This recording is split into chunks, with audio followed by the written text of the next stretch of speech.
How you guys doing today? It's boy, it's hot. It's Leekautorepair here, and today I'm working on a what year is this? Give me a second. What the fuck does this say? Okay, last quarter. Okay, I'm working on a 2013 Nisan Altima 2.5 4-cylinder, and this car came in. The complaint was that this shifter, when you go to get it out of gear, it does absolutely nothing. It's locked in park. So let me duplicate the concern for you. And okay, so now I'm gonna put on a brake as this tells me to do. Hit the shifter. It does nothing. But if I take a screwdriver, press down on this shift lock right here that's in here, I can get it to go into gear. Alright, so I don't know, let me shut this off. I don't know much about this car because well, it's not that I don't know much about it. Far as I only got into the job a little bit, so the only thing I know is that the brake switch that's located by the brake pedal, that's good. So I have like a hunch for, like, in this area it's got to be something like that falls in the shift interlock, maybe like a wire, or you know, the interlock itself could be messed up, whatever. It sounds like it's electrical, who knows. I checked the fuses are good. So in this situation, I'm going to the root of the problem. So I'm going to pull this whole trim off that the shifter stays in. Okay, to get this whole, called it a trim, it is a type of trim, but it's the console. So to get this console off in these cars, okay, what you want to do is grab your pick, and then you want to somehow pry up in here. So once you get that free, you might nick stuff a little bit. If you want to cry about it, you can, but fuck it. This gets covered, so you won't even see it once you cover it. So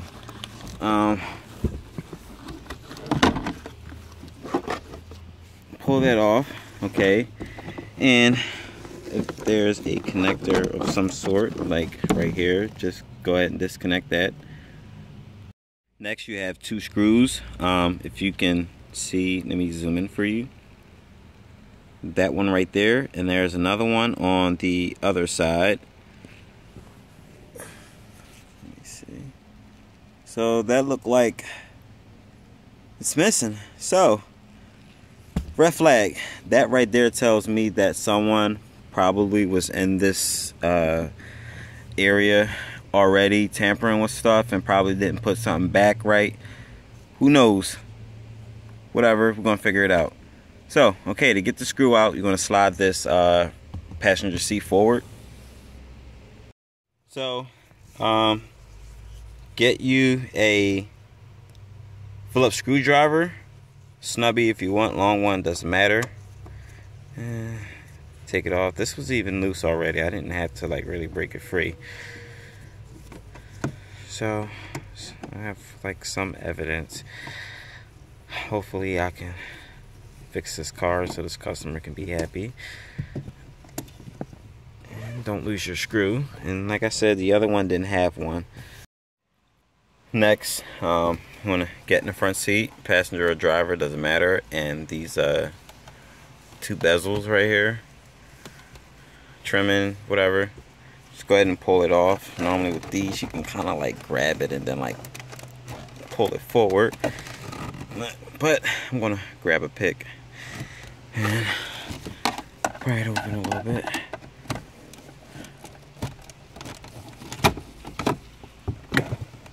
And be careful using your pick.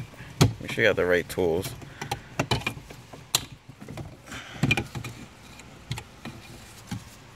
Put that up there and do the same thing for this side. So those are off. As you can see, this left one may be a pain in the ass. Just give it some time, be patient. It'll come right off. So we're gonna get these this kick panel off, and there's another one on the other side. So just go ahead and grab it from the bottom and just yank at it. It'll come right off. And do the same thing for this side. Put that off to the side. Okay, next there is a cover right underneath this climate control, right up in here. So just grab your pick, pry in between, like right, easy. Came off no problem. And move this out the way. Actually, just have it hanging over there.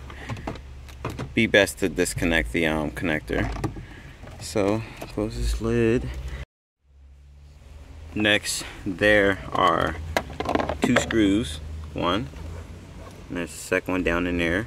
Take your snubby screwdriver, Phillips, and just take those off.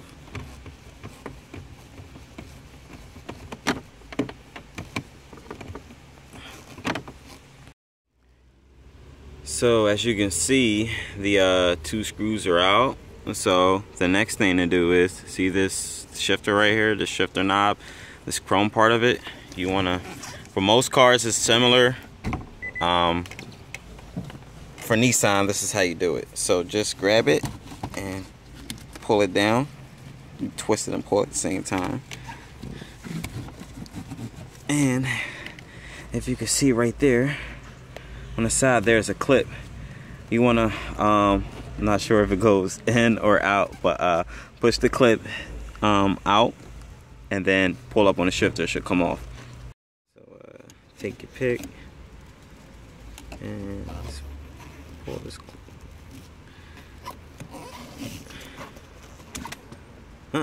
It flew somewhere. Where the hell did it go? Make sure you find your flying parts right there.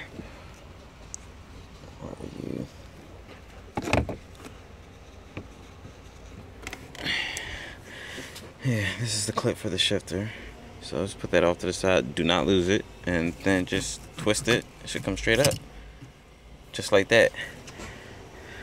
And to get this back on, it's really simple.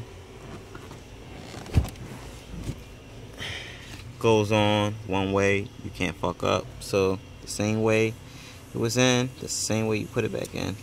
So I have one hand, but you can already have this set up in here already before you put it on, so that way when you put the shifter like down to get the lock into place, it'll clip because you left the clip on. So it should look like this. You see? Okay, next it looks like I got everything off that I need to take off, so I guess I'm ready to pull this whole console out. So from the rear seat,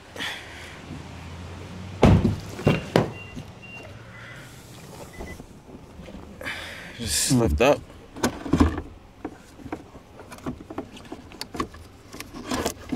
and pull towards you.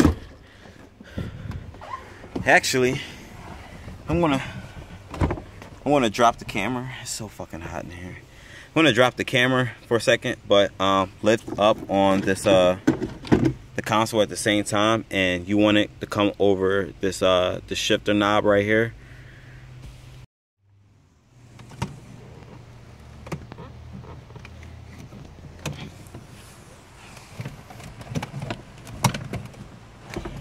Okay, so I got it up. Now this is what we look like from the inside. So before you take this off, there are a couple electrical connectors, such as like for the cigarette lighter and the USB port. Just go ahead and disconnect those, and then when you clear up everything, just pull it straight out. So I got it out of the car. That's what it looks like.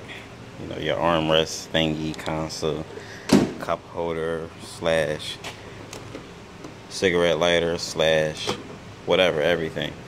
Now this is what the interior looks like without it, and there's the shift setup. So now I want to thoroughly inspect everything, probably test some wires out, get a wiring diagram if I can get one. This car is too new and my service information doesn't even go up to that far. So let's do some search and finding. Okay, so I gave up on looking up service information for this because, like I said, my shit is outdated. So I'm going to just do it my way. Okay, so if I can get in gear with this, if I hit the shift lock and this plunger thing moves in, and there are 2 wires, so that tells me there's some type of power and ground to this. So what am I going to do? Okay, I'm going to grab my power probe and I'm going to try to activate this plunger thing myself. Okay, got my power probe. Excuse me, I can't even talk. I'm so fucking hot too. Power probe. For those who don't know what this is pretty much for checking like shorts and, you know, applying power to something. And this is just the best ultimate like circuit tester ever. And you could use this for a whole lot of stuff other than use it for like shorts and stuff. But I mainly use this for like finding shorts and testing motors and actuators and stuff. Okay, and fuses.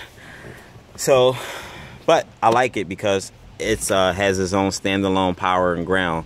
So if I'm equipped with power and ground and I'm looking for, you know, I'm diagnosing electrical stuff like this is clutch. This comes through. So, okay, let me show you what I got going on. Okay, so I got my back probes in. I pierced my wires up, as you can see. Let me zoom in. Okay, let me get a little focus going on for you.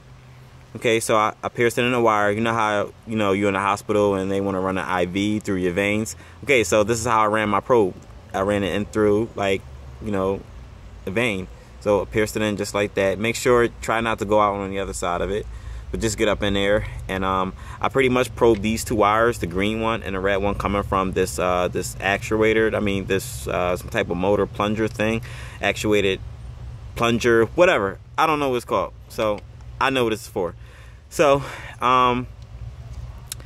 now, like I said, got those probed, and what I'm going to do is I'm going to, you know, apply power to the to this to see if it works. So if it does work, you'll see it moving just like that on its own. Okay, so I'm gonna grab my power probe. Actually, let me go backwards because I am moving too fast. So disconnect this electrical connector. Take that off because that's, you know, your power and ground, and your brake switch is all linked into this harness right here. So I guess what I want to do is just to verify that my brake switch works. I pretty much one of these wires are for the brake switch that applies straight 12, and the other one is just a feedback. So actually it's ground. So the colors, you see it red and green. Now the colors on this connector right here are different, but if you look at this connector right here, the female end, just count your pins and they should all fall into place, or you know where you want to test it out at. So I'm pretty much going to test the green wire because this green wire is power. I know that because I checked it already. So let me hook up my take one of these out, and the green one is the 3rd pin. So from this angle I count 1, 2, 3. Actually I was wrong, it's the red one, so the red one would be the 4th pin. So got it on the 4th one. So you won't be able to, you could check your voltage just like this to see if it's something in there. I doubt it because I haven't applied the brake switch, but at least I can like show you guys. Let me just hook my my probe up. Give me a second. And okay, so I got continuity going on. Okay, so to get you're gonna hit the brake and that should close the circuit, and you should have straight battery voltage. So hit the brake and look at my display. My foot is on the brake. I'm gonna apply it. Close the circuit. So got battery voltage right there. Foot off the brake. On, off. Okay, so that right there tells me that there is 12 volts from this end of the connector. I mean, from this side of the connector coming in to here. So if there are 12 volts and I have ground, I did check the other wire, this green one. It has continuity in it, so I can verify that for you. Let me 1, 2, 3.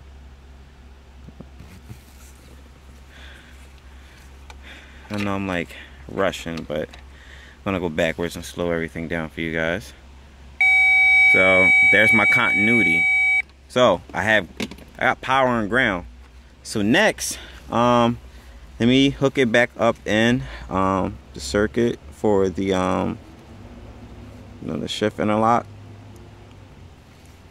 I'm gonna apply, since I got this disconnected, if you want to apply power to like something that's controlled, like a motor or something like that, an actuator, never apply power if the circuit is fully completed. Always disconnect, you know, the power source, where the power is coming from. So my power is coming from this side, so there's nothing feeding power on this side. So I have my own power source right here.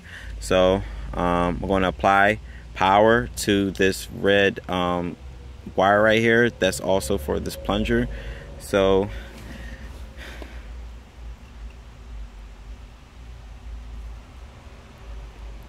you ready? Oh, okay, won't work. I fucked up. Excuse me. Okay, I did say it was this plunger works off power and ground.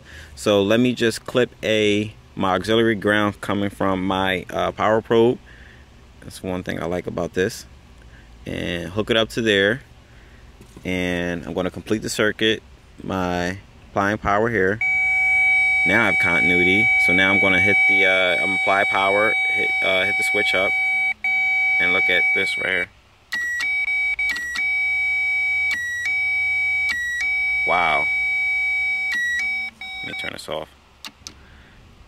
Now, this is how this works. Every time you hit the brake, it sends 12 volts to this shifter right here, and then the plunger just releases the lock like this, and you'll be able to get it, you know, in and out of, you know, park because of this setup right here. Okay, now since I can control this plunger with the power probe, I can get it to work. This tells me that there is maybe like an electrical problem, like some type of ground, or could be this whole shifter itself. There's other wires, like this green wire feeds into something else, and I guess I'm just gonna, from this point, gonna take this off completely and thoroughly inspect it. Got the shifter assembly unbolted, and then I took the shift cable off. As you can see, right there, it's disconnected. And I pretty much, you know, since I had power from this red wire in here, and then I also had ground, but I didn't record this while I was testing this part. I mean, well, the wire going down in here, I didn't film that one. So there was like intermittent, like ground coming in and out, making my power probe go crazy. So you know, I just started chasing the wire, chasing it, and I just followed its path. Now there is a I don't know what the hell that is under in there, but there's like some right there. I don't know if it's like a sensor or switch, whatever, some type of ground switch, whatever. I don't care. I kept wiggling it, and as I wiggled it and like played around, I plugged this connector, and something told me to apply the brake, and this is what happened. I'm gonna hit it now. See it? Now it works. Now I kept like doing a wiggle test, like yanking it and everything, and it really wasn't like, it's hard to explain, but I got it to work again. I kept wiggling it, and whatever I did on my end made it work, so that's good for now. So I fixed a basically this type of problem is called like like an intermittent, like, you know, wiring problem. And now I'm debating whether if I should replace this whole thing, but I'm not just gonna go ahead and do that because I'm pretty sure this thing is expensive.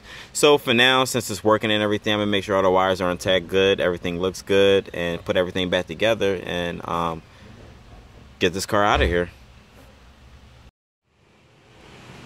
So that's it for this video. You guys saw it. Diagnosed the shifter problem and a Nissan Altima 2013, and it works. So I'm hot, I'm tired, I'm done. Thanks for watching, guys, and be sure to subscribe to my channel for you know, updates on new videos every other day. And like I said before, the more people complain, the more I'll keep on, you know, diagnosing and uploading. So look out for more videos. Thanks for watching, guys.